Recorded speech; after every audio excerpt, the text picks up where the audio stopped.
नमस्कार इंदुमती मीडिया तरफ आज खबर को आपण मानकु स्वागत। आज ग्रामीण भारत बंद डाकरा देइछि विभिन्न कृषक संगठन।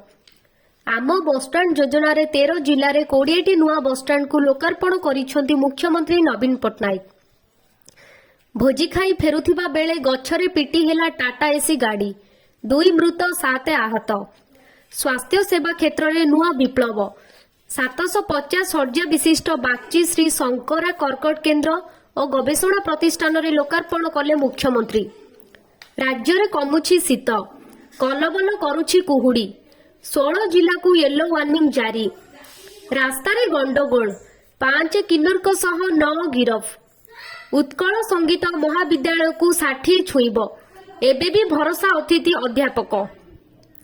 उच्च शिक्षानुष्ठान रे खदी सामग्री व्यवहार को प्राधान्य, महाविद्यालय और विश्वविद्यालय की यूजीसी रो चिठी। भुवनेश्वर कैपिटल हॉस्पिटल रे 2 गुणा हेला रोगी संख्या।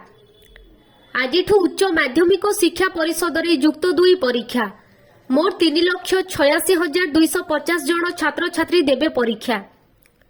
इंडिया मेंटो को पुणी झटका, जम्मू काश्मीर रे एकाकी निर्वाचन लड़िबा को घोषणा कले फारूक।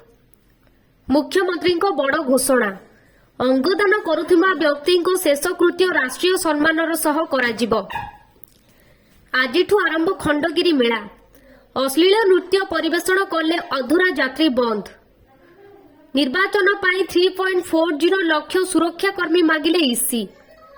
पाकिस्तान रे सरकार गठन प्रक्रिया जारी, हाफिज अली जरदारी हेबे राष्ट्रपति। एहीपरि नुआ नुआ वीडियो देखिबा पाई एही चैनल को सब्सक्राइब करंतु।